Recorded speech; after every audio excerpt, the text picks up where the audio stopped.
Good morning, Garland Nixon here with the one and only Dr. Anthony Monteiro, a brilliant Du Boisian scholar and a very good friend. Let's talk.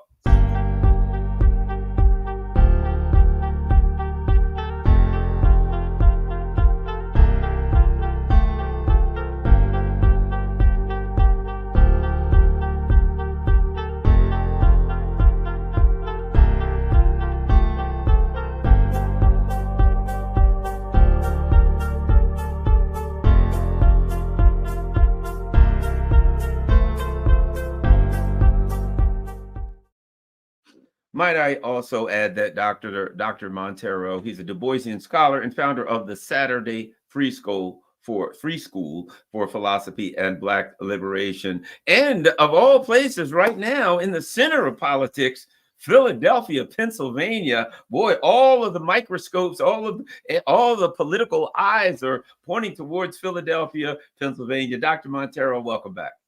Such a pleasure to be with you, Garland, believe me. One of the things that we're seeing now is interesting, since as we've over the course of time that we've talked, and that is we got a number of things that we want to talk about, but let's talk about Kamala Harris. You know, she started off and they went with the she's a black female stuff. But now, I actually have played some videos where she says, I'm going to be the first Indian vice president. I'm going to be the first South Asian vice president. She had this cooking show that she went on with a woman who was of Indian, South Asian descent and said, I'm Asian. It was all about, I'm South Asian. And then, of course, now that they're running her using identity politics, she's now black. And the more people see of her, the less attractive she seems to be, particularly to black men. Why do you think that is? Well, that's a complicated question, and it has more to do with the conditions of black men in this society, and in Philadelphia in particular, which we'll talk about, than it does with Kamala Harris. We began to see her campaign collapse in the beginning of October. This is after a almost 2.5 months ascendancy of her campaign, especially in the polls. And she seemed to be a juggernaut. And then suddenly things began to unravel in the beginning of October. And I think over the last 2 weeks, her campaign has collapsed. And they can't, I don't think, pull it back together. Now, as her campaign collapsed, her campaign people said, well, part of this is that we're bleeding black support. And specifically, we're bleeding black male support. So they got Barack and Michelle Obama and Spike Lee and I don't know what other celebrities, who, by the way, I would say parenthetically, have become spent political forces. They deployed them to point fingers at and scold black men. Now, of course, Barack Obama has made a career of this, going back to 2008 and on and on. Black men are the cause of this situation. But as her campaign started to unravel, they began to look at the swing states. And the state that I think will decide who the next president will be, and that's Pennsylvania.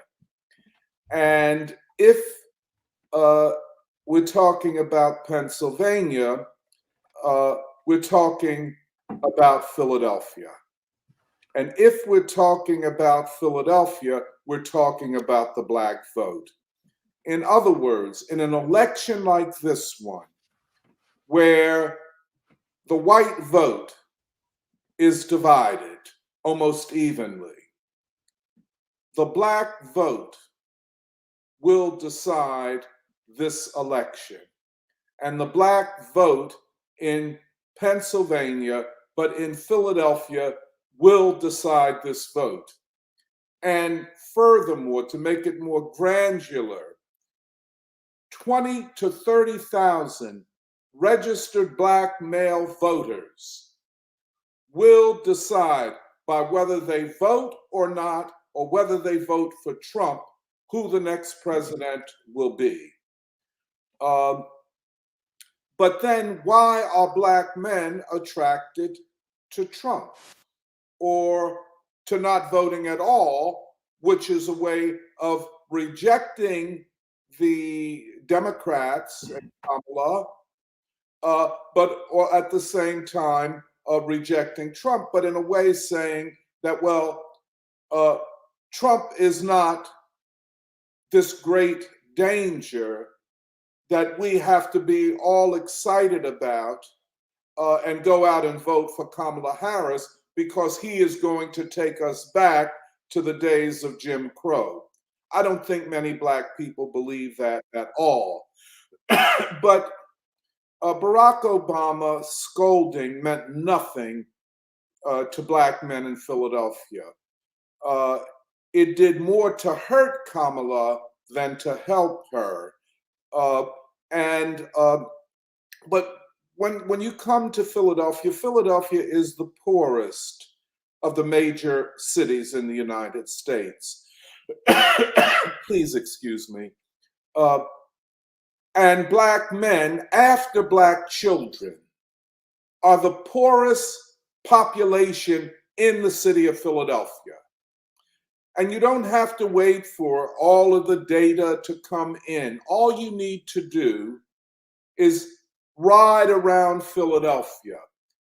Go to North Philadelphia. Go to Southwest Philadelphia. Go to those neighborhoods where black people have historically constituted the majority. And you see the state of black men and black boys. I characterize their condition as a death march. They realize that the society and those who lead this society have nothing to offer them. It is a crisis of unprecedented magnitude. Hence, black men, if they vote, and this is a big question, will decide how they vote based upon whether one or the other of the major candidates gives them a sign that they will fight for them, that they will fight for their education, that they will fight for their health care, that they will fight that they have affordable housing, the basics. And thus far, and I would say, you know, the city, this is a Democratic city, the Democratic Party machine runs it. The city council is majority Democrats. All of our mayors for the last 60 years have all been Democrats. In recent years, a good number of them have been black Democrats, and nothing has fundamentally changed for black men. Black men, especially the poor and working class, are in a state of rebellion. And Michelle Obama and Barack Obama and Spike Lee and whoever else they trot out only infuriates an already outraged population. So it is not irrational. The poor and working class among black men are making a calculated and rational decision about what they will do politically. And lastly, and this is not based upon necessarily hard data, but my sense of politics in Philadelphia, that anywhere from 30 to 40% of registered Black men in Philadelphia will either vote for Trump or not vote at all. And that will decide who will be the next president, because it will decide which way Pennsylvania goes, and the configuration of the Electoral College puts Philadelphia, or Pennsylvania, I should say, in the central place. Yeah, So, oh, I certainly think you're right. Also, your thoughts on, a conversation. Now, let's be honest, in the past, the conservatives would say, oh, look at all of these cities, they're run by Democrats and they're all screwed up. And so certainly that's been said by them. But interestingly enough, I'm hearing that in Baltimore City. In Baltimore City, which how the history of Baltimore City, right? Same kind of thing, right? And certainly I'm hearing people in Baltimore City, I'm hearing people in Washington, D.C. say, we've been voting for these people. I heard a guy in Baltimore City say, we haven't had a Republican mayor since the 60s. He's not saying Republicans are good. What he was saying was, look, we've been putting these Democrats, Black folks, in office. And we still, whether it's our issues with the policing or our issues with whatever our gripes are, these ain't the Republicans here doing it to us. These people, and they're starting to get a sense that they're being betrayed by a comprador class, shall we say? Yeah. Yeah. No, absolutely. I mean, if you take the most recent local elections for mayors and state legislatures, those elections that happen so regularly, you can hardly keep up with them. But in Philadelphia, overall, 25% of registered voters turn out for these elections and vote. 75% do not. Then you get into these Black working class neighborhoods. And when you say Black working class, you're basically saying the Black working poor. Mm-hmm. In these neighborhoods, the turnout is as low as 10% of registered voters. Wow. Yeah. Black people are increasingly deciding, one, that the Black misleadership class or the Black political class or the Democratic Party is not their party. It is not the party of Franklin Roosevelt. It is not the party of Lyndon B. Johnson and the civil rights laws and war and poverty. This is a different Democratic Party. This is the Democratic Party of the Crime and Anti-Terrorism Act or bill, which locked up 30% of young Black men, and thus was like throwing a time bomb, a hand grenade into the Black community economically. You have taken all of these young Black men out of the economy, out of the marital pool, out of the partnership pool. Children were being raised by a single parent, not knowing their fathers, and on and on. And then Black men were blamed for their condition. Yes, and I was looking at Kamala Harris's closing statement at the Ellipse last Tuesday, last night, and she did not make the case because she did not address what is the fundamental crisis, and that is that the Democratic Party is bleeding Black and Latino and young voters. And it's not just Black men in these big cities, it's also Black women. She has no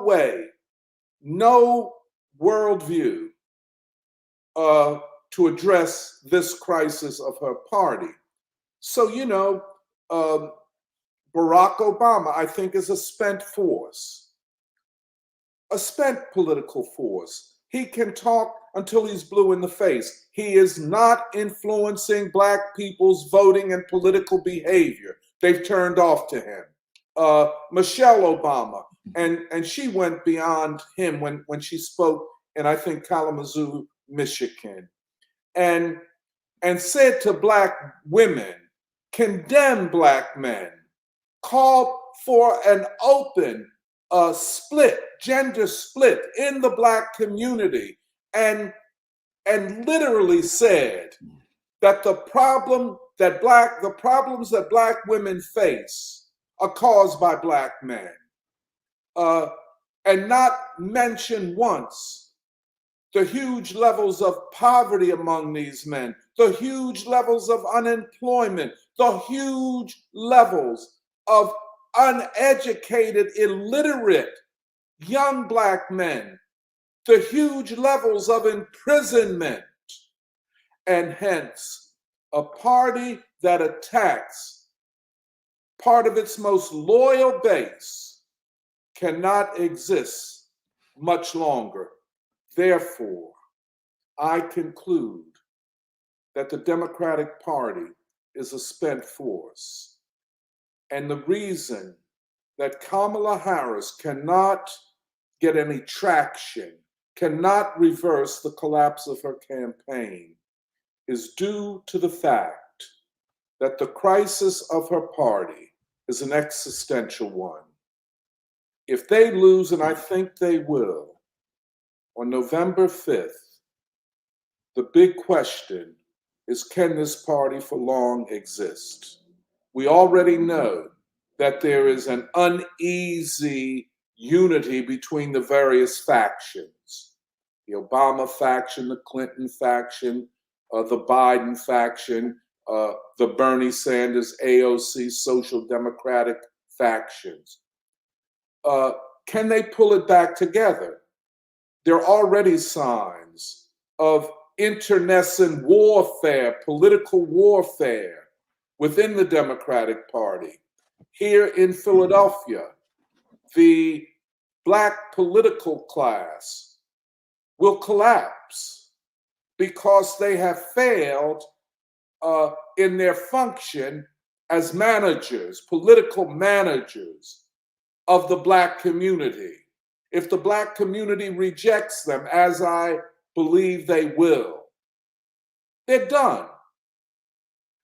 I say all of that to say, and I'm not excluding the Republican Party. The Republicans are fortunate to have Donald Trump, who is an active political force. It's not a matter of what we think of him. It is a matter of the objective political assessment of what is going on. However, even a Trump victory cannot completely rescue the Republican Party, which itself is divided between the Trump movement, and I emphasize movement rather than faction, and the traditional Republicans. That is the national security state, the economic conservatism, the neocon part of the Republican Party. Now, to Trump's credit, he has neutralized that faction for the time being, which means, in my estimate, he is probably the most brilliant and important political actor in the United States at this time, and cannot be easily defeated. This is what we're up against. He is a phenomenon. However, even he, with his political skills and so on, might not be able to rescue the Republican Party. Well, what does all of this say? We might be on the cusp of the collapse of the American political system itself. In other words, things will not be the same after November 5th, and things will never be the same after this election. What will come next it is very difficult to say. On the darker side is the possibility of what many call a cold and enduring civil war. Well, something like that is already existing.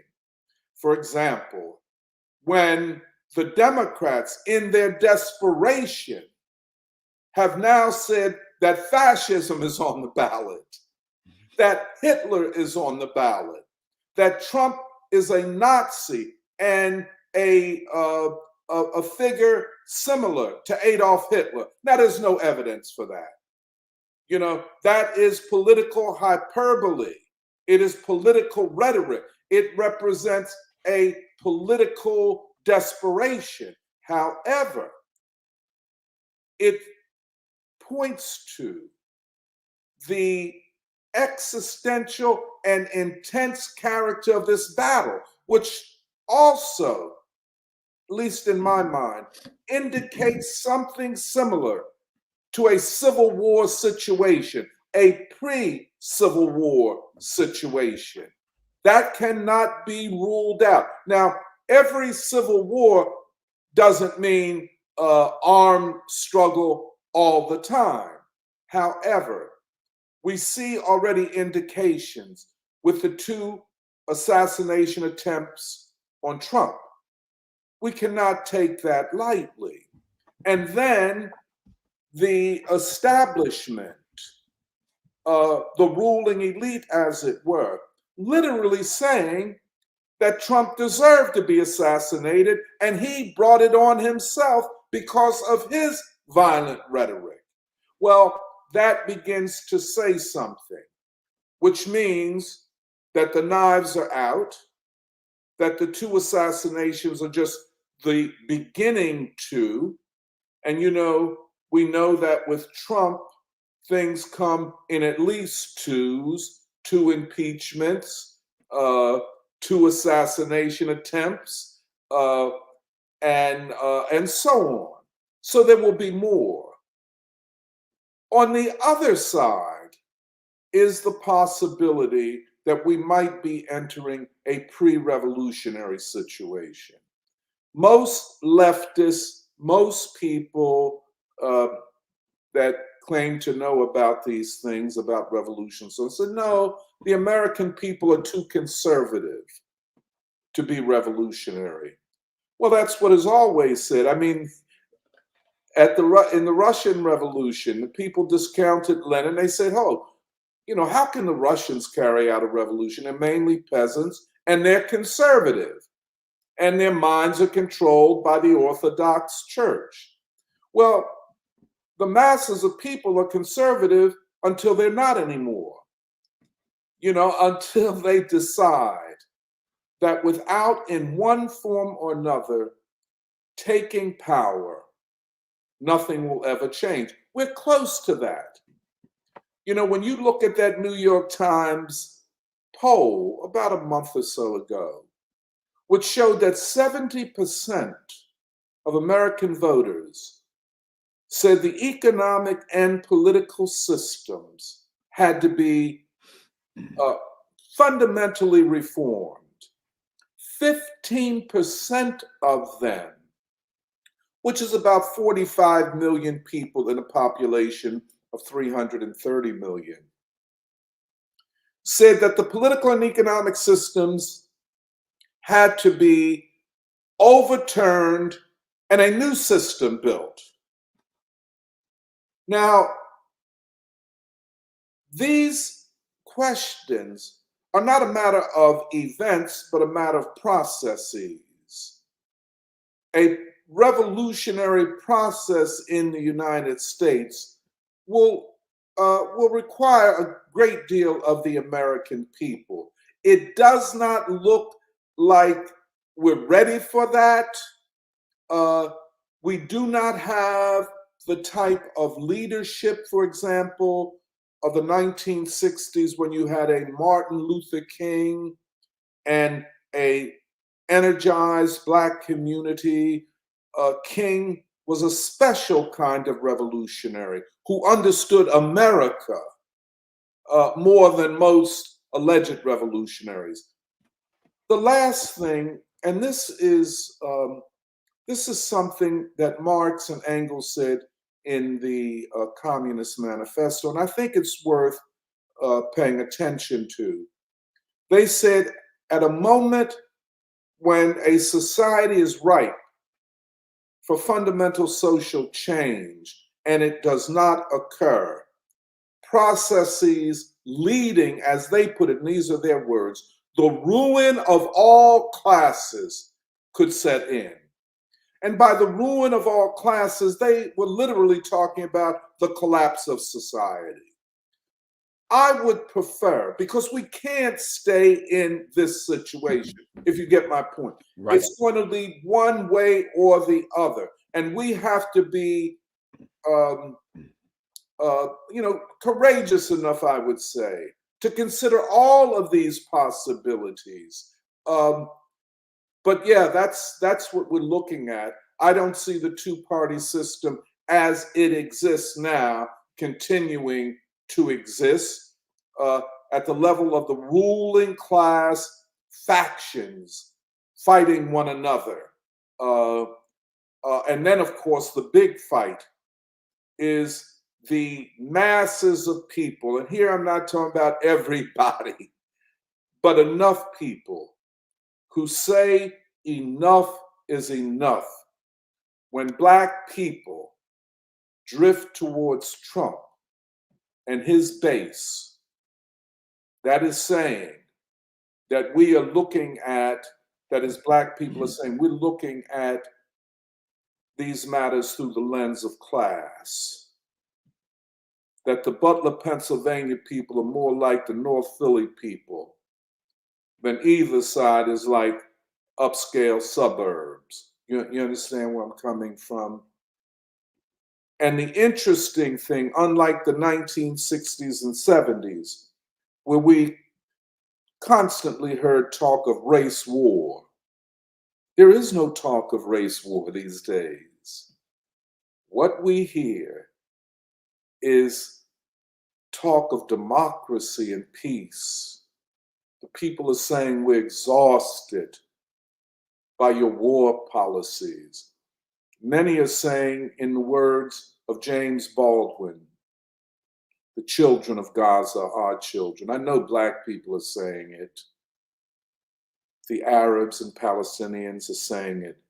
The villages of Lebanon, the cities of Gaza, the bombs dropped there are being dropped on my city. And so the moral, if you don't mind me, I'm sorry to talk. No, continue. I'm with you. Every revolution must have a moral core. It's not just a matter of economic interests. The moral core is the foundation of a vision.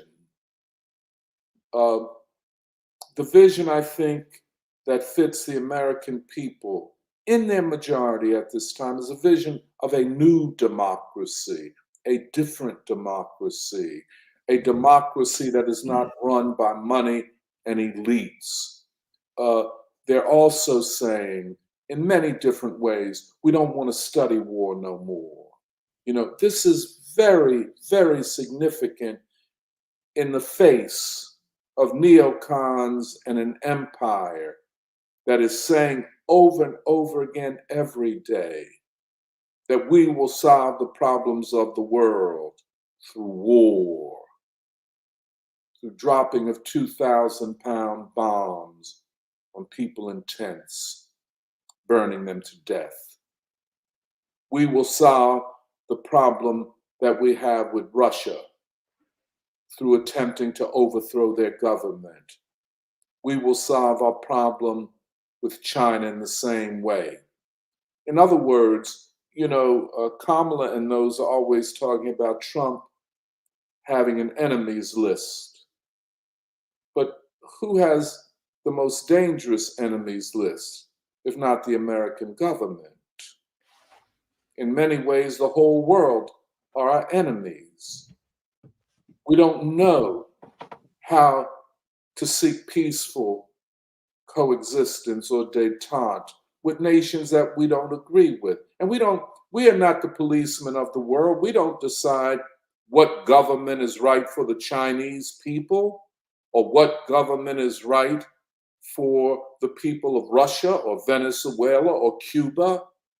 So we're in the midst of something new, something exciting, and I think right now, more than ever, the people need a leadership which is revolutionary, by which I mean democratic and seeks peace.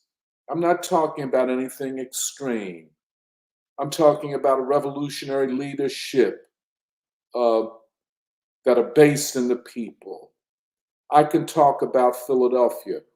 The way I'm talking now, I talk all the time in Philadelphia and find, people don't find it offensive at all. And I think that's the case all over this country. But I think, and I'll end here, and I'm sorry to talk so long.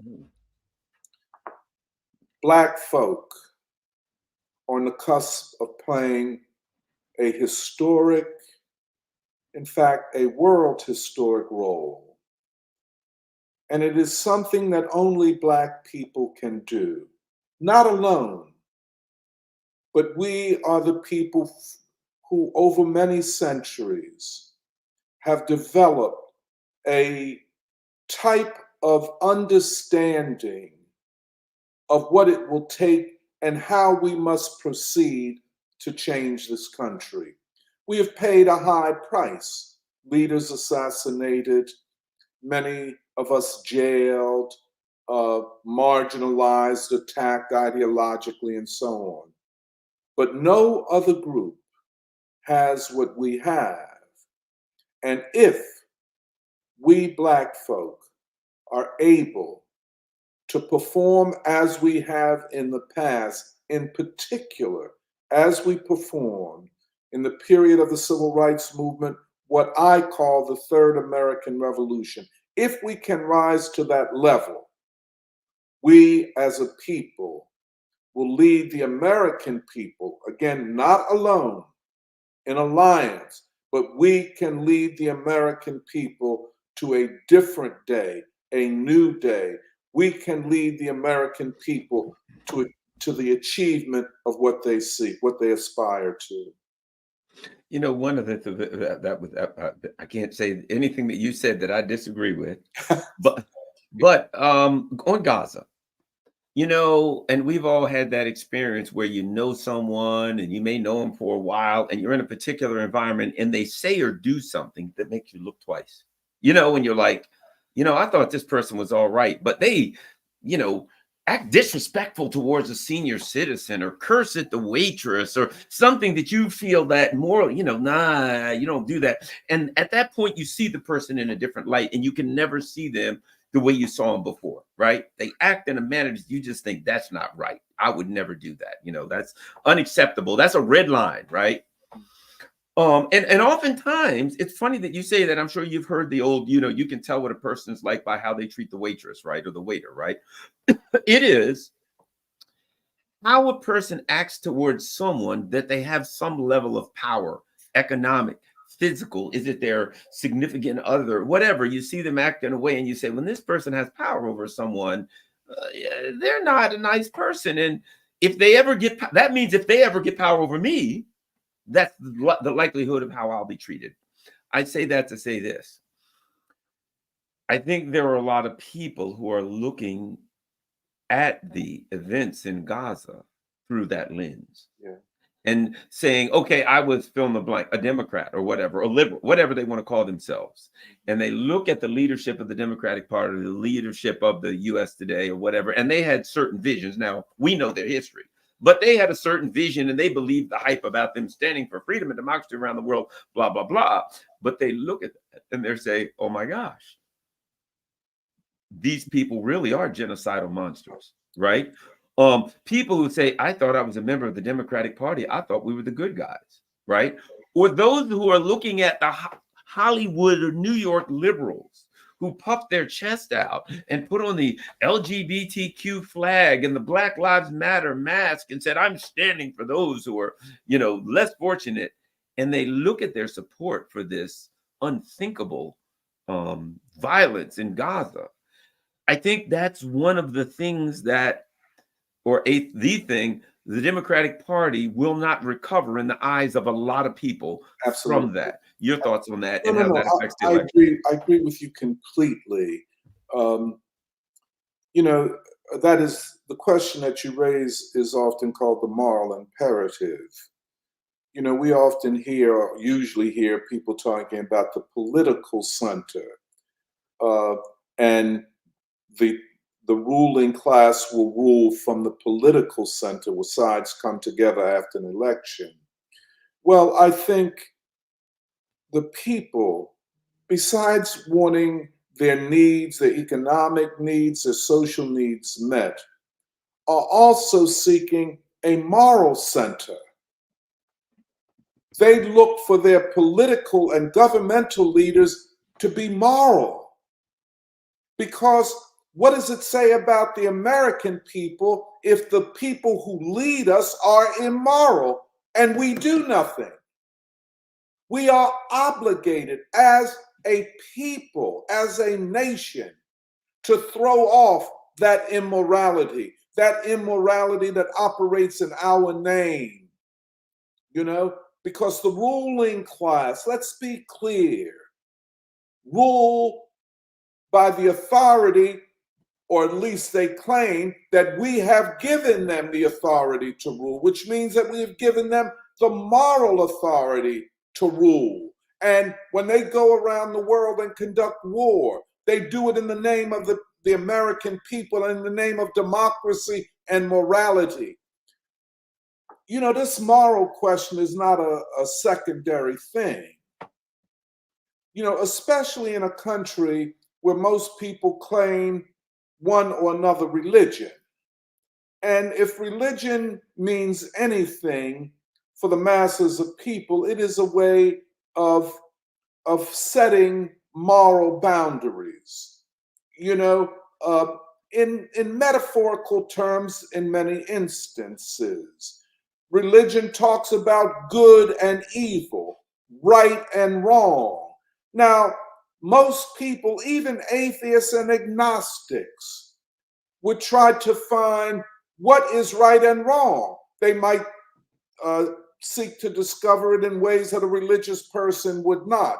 But what they all agree upon, Muslim, Hindu, Christian, Buddhist, atheist, agnostic, that there is such a thing as right and wrong. And government should operate from a standpoint of doing the right thing in the world and for its own people.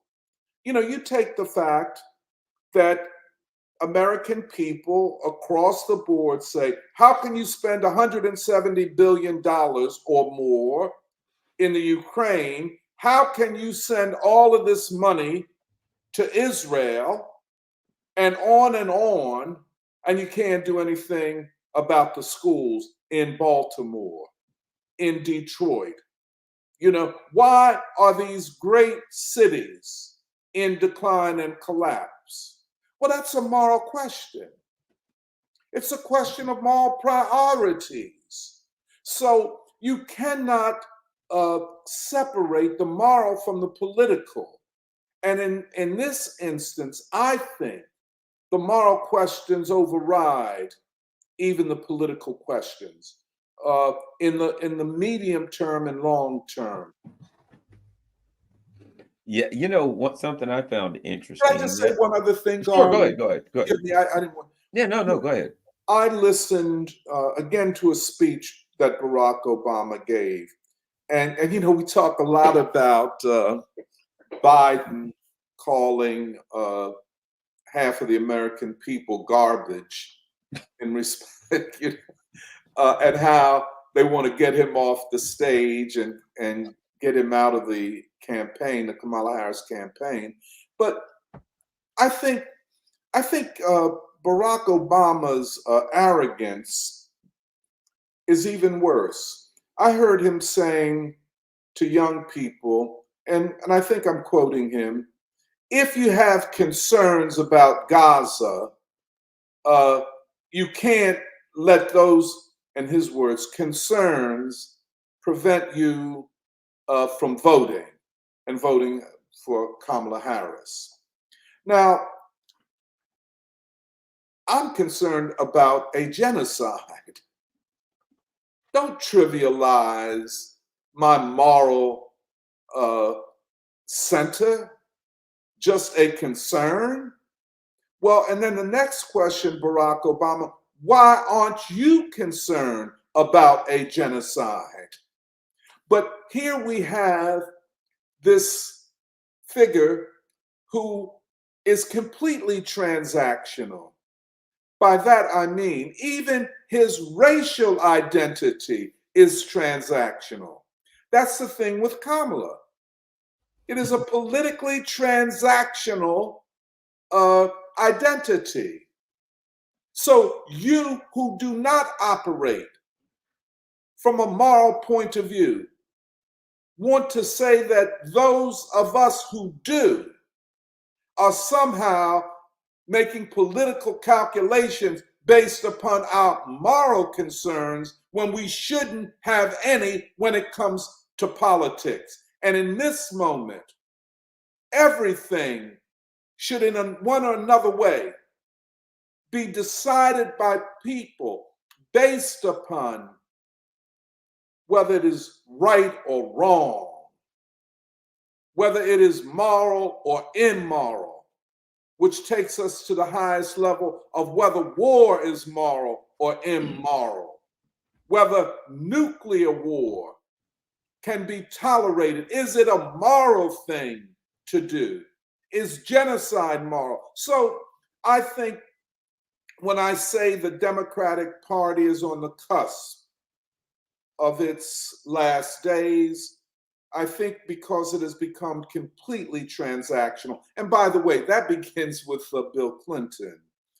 Remember the Democratic Leadership Council, where they said that the Democratic Party had to become more like the Republicans, more hard on Black people, more hard on the poor, and that moral considerations should not be a factor in deciding politics and the political direction of the Democratic Party or the elites that run it. That transactional approach to politics, which starts with Clinton, through Hillary, through Obama, and now I think it's reached its end. This is so interesting. That's what I wanted to say. No, yeah, all good stuff. Let me ask you this. What's interesting is over the weekend, I spent a lot of time amongst people who were activists, particularly mostly a lot of anti-war activists, right? There were a couple of different events going on. So I'm amongst the anti-war activists from all various, areas of focus. Some, the Korean Peninsula, that was their hometown. Others, it was certainly, we had people there who were Palestinians, etc. People there who were Eastern Europeans. Anywhere where you're on this planet, you're going to have issues with American imperialism breathing down your throat, right? So we had people from all over. I'm not going to say what there were people there, everything from, I'll put it like this. I didn't see anyone who said Kamala has to win. Hundreds of people I dealt with. I saw numerous people, everyone from the clothespin voters, I'm going to put a clothespin over my nose and vote for Trump. I resigned to the fact that my people may have a less chance of getting blown up. We may have nuclear war, blah, blah, blah. But I'll put it like this. There was a percentage of the people there that were supporting Trump. Amongst the anti-war people, I saw nothing but anger, fury, and condescension for the party of Dick Cheney now. That amongst the anti-war people and anti-imperialism people, great fury for the Democrats. I think looking at the Republicans as though Yeah, don't like him. But in a way, some of them would say, I'll support Trump because not because he's a Republican, but because he isn't really. I actually heard that. Your thoughts on that dynamic and based on what I saw? Well, well, congratulations, Garland, for the work you're doing for peace. I always want to tell you this. Thank you. Thank you, sir. I really appreciate it. And you're doing a great service to not only the American people, but for humanity. But, consciousness is not yet fully crystallized, even among peace forces. The peace movement is a decisive part of the future, but yet it is still evolving and still trying to discover how to win broader masses of people to their vision, to their cause. A lot of people don't trust a lot of activists and a lot of leftists because, in some ways, a lot of activists and leftists don't trust the American people, sadly. But so the leading forces in the peace movement are being developed as we speak. It's an evolutionary process. A lot of times we activists want it all at once. It doesn't happen that way. It's slow. We activists have to learn how to go among the people. Frankly, some of us, we have to learn how to act in a church. We have to know how to dress when you go to church. We have to know how to act in a mosque. We have to know how to behave among the poor. A lot of peace activists have no sense of the poor. Most find the Black community to be bewildering. What do these Black people want? Why are they so violent? Why is this? These are questions that should be asked, but let's be real. If you're going to build the peace movement, you ain't going to build it unless you get the Black community, which is ready to be won or has already been won to the cause of peace. But the peace movement as it exists performs a very important function at this time. All of your guests that come on that talk about these wars, guys like Scott Ritter and the other ones, tirelessly, every day, and it's a lot of sacrifice. They put their lives on the line. This is very, very important. But without the people, and it's on the activists, on the peace fighters to go to the people. Don't wait for the people to come to us, which means, there has to be a learning process, a growing process. We will have to grow with our people. And I am one who sees our people, and here I'm James Baldwinian. I see our people as the American nation. Baldwin's insights have to be learned by peace and other activists and justice activists. When Baldwin says that we have to achieve our nation, the American nation is not yet made, it is being made. There is a U.S. state, but there's not yet a U.S. nation, a U.S. people. And that's a key. And he also said that America must become the last white nation, by which he meant that people, for whatever reasons, identify themselves as white, must reject that identity for an identity that sees themselves as human beings. even seeing themselves more like Black folk, this moral force in American history. So I don't know that I'm making all the sense in the world, but in a time like this, for all of us, philosophical, political, ideological questions are all on the table. And we must not become intellectually or politically or morally lazy. You know, we cannot be satisfied with knowing the truth. We must fight for the truth, even if we don't know everything in the beginning. But to know must be combined with the moral issue of to fight for the truth. And this is, this is where we go back. And I'm just completely convinced that the Black movement, we're back to Du Bois, we're back to Robeson. When W.E.B. Du Bois was accused of being an agent of a foreign government because he opposed nuclear weapons, he said, "I'm not an agent of any government, I'm an agent of peace." You know what I'm saying? Or Baldwin says that every nation is my nation. That's Robeson too. Every civilization is my civilization. Every child is my child. That is what King called a radical revolution of values, which is another way of saying a radical revolution of identity. And so I think this is where we are, Yeah, I think you're right.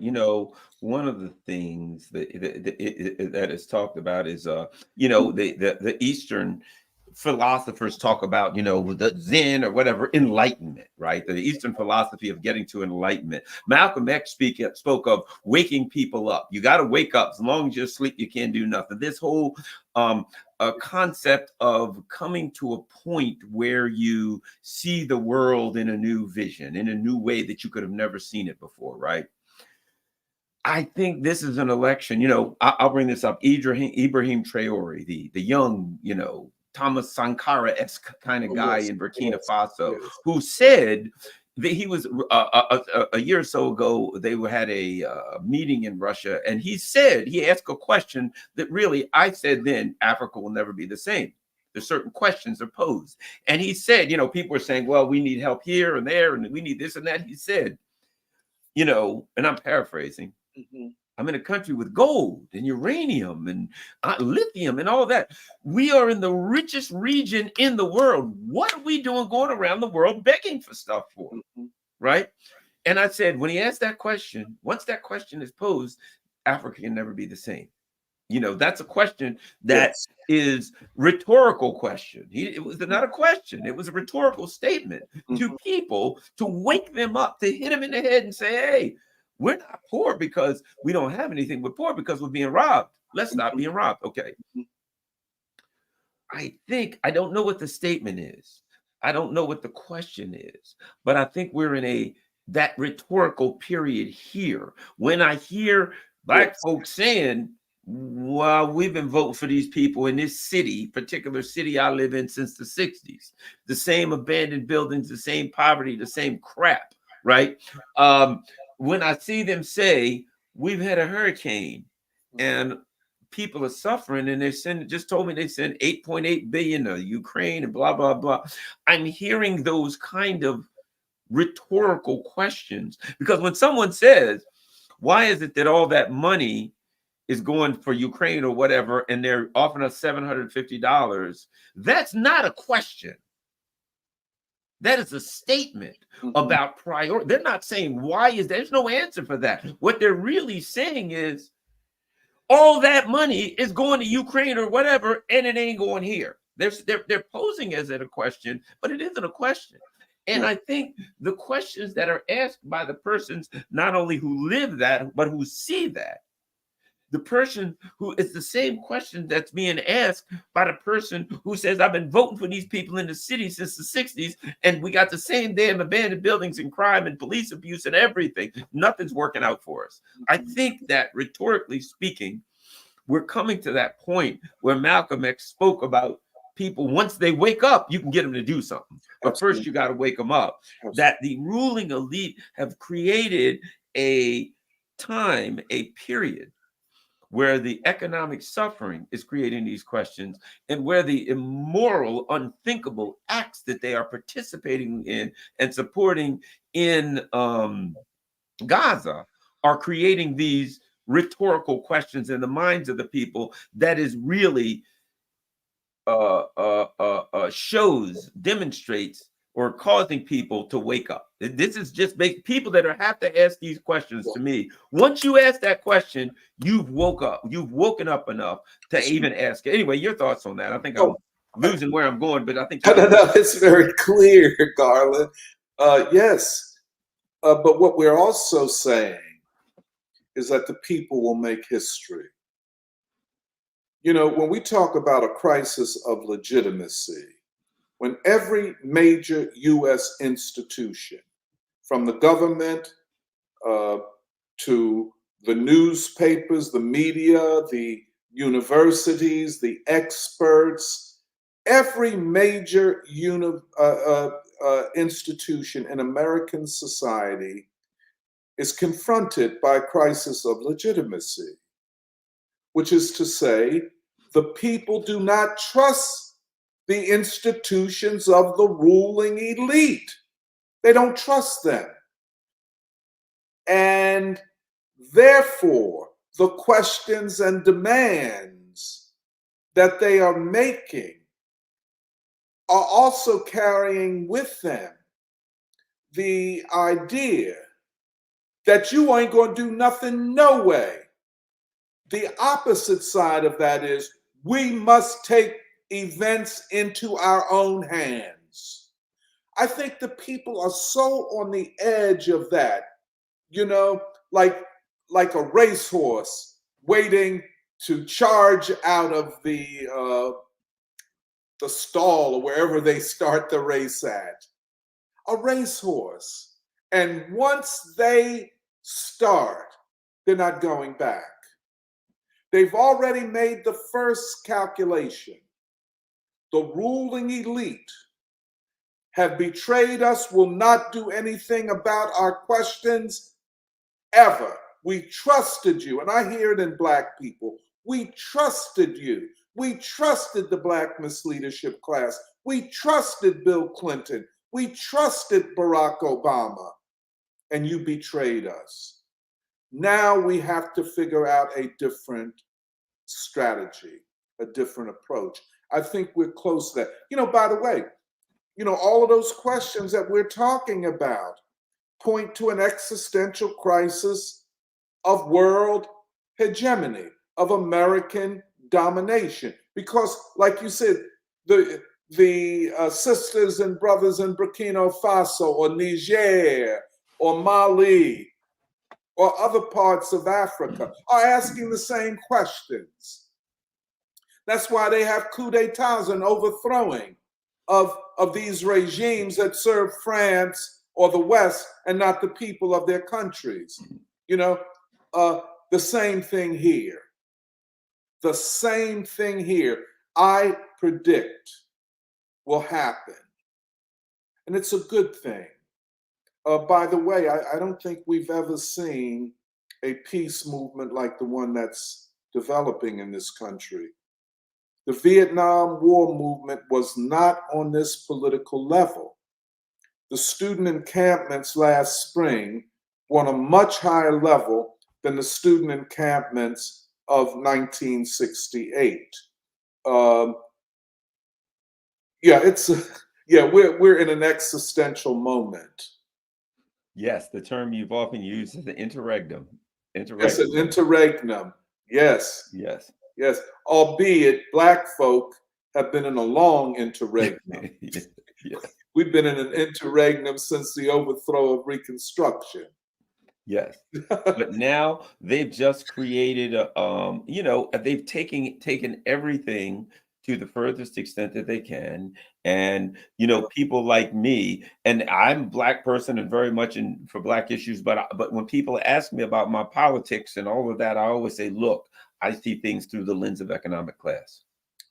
Okay. And I believe that the quickest way, the most, or maybe probably even the only way to get out from under the boot of the ruling elite is for people of all races, of all everything, to Yeah. come together on a class basis and say, we're working class people. I live next door to a white guy, to a Jewish guy, to a Latino guy, whatever. We all need healthcare, housing, Mhm. schools for our children, peace, on and on. And that these people who are making these decisions have nothing in common with us. Zero. In Oh, fact, they hate us. absolutely. I think people are starting to come to that reality. They actually can't stand us. Yep. And that we have to come together as an economic class and say, we're going to do whatever we got to do. And I think one of the things, I'll be honest, that people might not like this. When I hear some black men saying, I'm voting for Trump, and I hear just practical economics. Look, man, things was more expensive before. But, fairly simplistic, but practical. Look, why you vote for Trump? Things was too expensive and I gotta, I gotta survive. I heard one guy say, I don't care. I got responsibility. I got a wife and 2 kids and whatever the case may be, right? I think that is the beginning of that, at least, or maybe the manifestation of that. Mhm. Even though it just seems like that guy saying, I'm doing this because I'm trying to eat. He's really saying all of the liberal crap telling me I can't vote for this person because they don't in favor of trans issues or whatever it is that I'm supposed to reject them for. Hey, dude, I got kids to feed. I think that is the beginning of that, and I think that is the path to unity, to recognizing our common economic goals is the path to a unity for a class unity for the working class. Well, we see that crystallizing right now. The majority of working people and certainly the poor have already left the Democratic Party. Unions all gone. Yeah, all gone. I mean, the They're union gone. leadership is with Kamala and the Democrats. The union membership is not. Uh, and the only Democrat to have won uh, election as president without the working class has been Biden in 2020. I don't think a Democrat, because of what its coalition has defined itself as, or did define itself as, I don't think the Democrats can win without the working class. And by the working class, I'm not just talking about people in unions. I'm talking about the poor, you know, uh, those people. I'm talking, Garland, we don't even have to preach to the choir. Uh, the people themselves, working people themselves, see themselves as a class, and probably a class for themselves, a class to make history. You know, uh, you would expect, if you listen to the ruling class propaganda, that black and white working people and poor people could never get together under the banner of, let us say, Trump. But it's happening before our very eyes. But that doesn't say everything or all that much about Trump as much as it says about the working class itself. And I often like to add, when I say working class, I'm not talking about what they call this nebulous phrase, the middle class. No, I'm talking about the working class and the poor. Man, woman, gay, straight, trans, or whatever. You know what I'm saying? A trans proletariat has a whole different consciousness than a bourgeois trans person. And look, I'm down with anybody that reflects what you would call that class consciousness. I don't care anything else about your life. I can roll with it. Might not be my choice, but demonstrate that class consciousness, that peace consciousness, and be for real about it. You understand? Be like Baldwin when he says, look, I don't use certain terms. Just call me a black man. Start there, and then you'll understand everything else about me. And that's the way I feel. And I agree with you. And by the way, I think people are aware that a very, very tiny group in our society run everything. By tiny, I'm talking about no more than 15 or 20,000 people control the levers of economic, political, cultural, social power in this country. And they're losing a grip on it. This is why it's so existential for them. That's why they have to employ the image of Hitler. Trump has a rally at Madison Square Garden. And they say, oh, this is the same as the pro-Nazi rally at Madison Square Garden in 1939. Would have been many political rallies at Madison Square Garden, but their desperation. They are desperate. I don't think they can hold on. That is why the question of a transfer of power is so important. I think that's what we need to think about more often these days. Yeah, I'll make one last statement if you got a minute, but it just popped in mind, and I think it's important because of something I saw in the chat. Someone put in the chat something about they're poisoning our food, and the thing that RFK Jr. has been talking about, all of the corporate poisoning of the food. Now, notwithstanding the critiques I have of both Trump and RFK Jr. when it comes to foreign policy, notwithstanding that, but I think we have to discuss everything individually. Mm-hmm. Actually, I believe that's a very productive conversation. I tell you why. Because, yes, it is real. The Monsantos and Nestle's of the world have been doing all kinds of stuff, going to other countries, stealing their cacao, for God's sake, killing people, doing all that stuff, right? Putting, who knows, methyl horrible in our food, etc. But here's why I think it's important and powerful. It's another iteration of the conversation that says the ruling elite, this tiny group of powerful people, are screwing over us every way they can. And we have to get together to stop them. And when you say they're putting, but the person in the chat, see, they're putting poison in our food, who is they? It's the ruling elite. It's these corporate owners who have they don't care what they sell us. They're not selling us food. They're selling us a product. And if that product kills us, well, or makes us sick, great. They'll sell us another pill, though. Hopefully that'll, keep us alive for a little bit while and make them some more money. But I think even that conversation about the whole that RFK Jr. has brought up, and that Trump is grabbed, he wants to get elected, he's grabbed onto that too, right? And the people around, and it's positive because now all the people around them have grabbed onto that conversation and say, yeah, they're putting poison stuff in our food that's illegal in other countries. A, yes, that's a very positive thing to have that discussion. But B, it then further reinforces this conversation of class unity. We as a class got to stand up against those people who will poison us or do anything they can. Once we have the talk that they're poisoning us, the rest of the talk about all the other things that they're doing wrong is axiomatic. Anyway, your thoughts? Yeah, I agree with you. I mean, all of it intersects. A ruling class that has no respect for life anywhere in the world. What makes you think they're going to have respect for your life? You know what I'm saying? I agree with you. And I agree with people raising all of these questions: the environment, the food, the education, the way we treat children. Very important, by the way.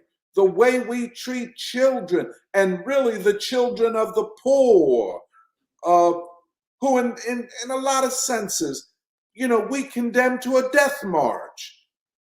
Go to these Black communities that I know best. I know the Black community here. And I look at children, I say, oh God, these children are on a death march. It's either suicide or homicide for a lot of them. They are angry and they don't see a way out. All of these things. So the society must be changed. And to change the society, the people must take power. By the way, Garland, I'm not an advocate of leftist language, although I've been a leftist all my life practically. I think it is too narrow, too formulaic, and too dogmatic. I prefer the language of the people. This is not Russia in 1917. You were dealing with a population that didn't know very much, 90% illiterate. We're dealing with a whole different kind of people. People know a lot more than the masses of people have ever known in history. Now, knowing and interpreting and explaining are different things. You can know facts, but you have to have a way to explain them. And that's where progressive and revolutionary intellectuals come in. That's why y'all's work is so very, very important, because you create a venue for people to hear, to think, to interrogate what's going on. This is very important. But I think the people have the capacity, frankly, to lead themselves. The capacity of the people is much higher than most leftists can acknowledge. They think the people need them more than they need the people. The leftists, we need the people very much because we're out in the cold without the people. We might have great ideas, but they don't mean nothing if they're not connected to the people. So I'm saying this eruption, this upheaval, this challenging, this conflict, and the fact that the working class and poor are so decisive more than ever before. I would say even more than the 1930s with the organization of the unions. The working people are far more intellectually and ideologically advanced than workers back then. I would argue among working people, the levels of racism and white supremacy are lower perhaps than they've ever been, although the ruling class wants to claim the opposite. And my question to them always, well, who gives you the authority? You who have contempt for working people, now you're going to define them. No, they define themselves, and they define themselves by what they do, how they behave. The other thing, I guess I'm talking a lot, but, there's a part of the left who is still locked into the Democratic Party. You know some of them. We don't have to name them. And, they say that, well, you take, like out in Chicago, the Democratic Socialists are very powerful in the political system out there. The mayor, a good part, if not the majority of the city council. And Chicago's a major city. But how can you be a socialist and be with Kamala Harris? I think the first principle of socialism is to be against war. Yes, anti-imperialist. That's right. That's right. So, foundational. Yeah. So the whole political establishment in Chicago is with Kamala Harris, in spite of everything, in spite of Gaza, in spite of Ukraine, in spite of Taiwan, all of that. Now, there was a theorist who came out in the late 1800s and early part of the 20th century, a cat by the name of Edward Bernstein. And Edward Bernstein argued that as capitalism develops, it becomes more democratic, and hence the need of a class conflict lessens. That what the leaders of the working class, and I would say also Black people, what we should strive for is to be at the table of the ruling class. And that is the great achievement of the class conflict, of the Black struggle, to merely be at the table. So therefore, if you take the Black struggle, we have made all the progress in the world because we've had Barack Obama, we now have Kamala Harris, we have Minister Al Sharpton. He's definitely at the table and getting paid well.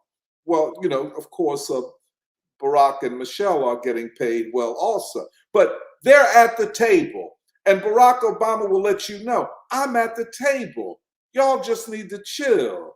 Y'all don't need to do anything because I am, and this is Barack Obama, I am the fulfillment of Martin Luther King's dream to be at the table with the white ruling class. But this idea of call off the struggle, go back into your isolated communities, and we'll take care of the rest. But I think the people are not prepared to accept that these days. Yeah, and I would say, you know, with what I'm seeing of the so-called Dick Cheney left at the table, we're on the Dick menu. Cheney left. Yeah, the So Dick nice. Cheney left. We're not at the table. We're on the menu. We are the working people now. We're the main course. But thank you very much. Certainly appreciate it. And I look forward to, we need to get scheduled so that Wednesday, oh man, next Wednesday, we got some things to talk about. Yeah, hey, Garland, next Wednesday, the day after, we're going to have a lot to talk about, brother. Yes. And you know, I'll say this. If all is on the up and up, my prediction would be Donald Trump wouldn't have a hard time winning. However, I don't put anything past these people. No. Nothing past them. No. And I mean nothing. No. Even that said, even if they were to find a way, shall we say, to retain power and think, okay, boys, see, we did well. We did it. We retained power. It would be the worst thing that could happen to them. I think so. To have power and to have no one, you know, to have power, people have, you don't just hold on to power because you sit in a position with a name tag on. Power is because the people will listen to you and do what you're told. What happens? Absolutely. If the people are so furious that you say to a huge section of the country, do what I tell you, and that section of the country starts to say, no, we're not playing ball no more, then you're in real trouble. And that's where we're at. That's where, and you know, if the ruling class was reasonable, they would seek a modus vivendi with Trump and try to pull him to their side. But they're going to fight him to the end, and that will in part be their undoing. I think you're right. Well, thank you very much. So we're here with Dr. Tony Monteiro. He's a dear friend. He runs the Saturday Free School in Philadelphia. Oh, tell people where they can go online to find the information and to follow and to support the your Saturday Free School. Well, every Saturday, except this Saturday, we'll be in Chicago at the Howard Washington Library for an event on James Baldwin's 100th anniversary. But every Saturday, starting at 10:30, you can find us, the Saturday Free School for Philosophy and Black Liberation, live streaming on Facebook or on YouTube. And everybody's invited. Join the chat. You can hear the way we think. It's like us thinking out loud along with people all over the country. And the other thing is, if you want to know what we're doing for the year of James Baldwin, his 100th anniversary, go to our website, The Year of James Baldwin, and yeah, you find out about us, what we're like, you know. And they're all not as old as I am. Most of them are quite young and quite brilliant and quite energetic. I'm trying to keep up.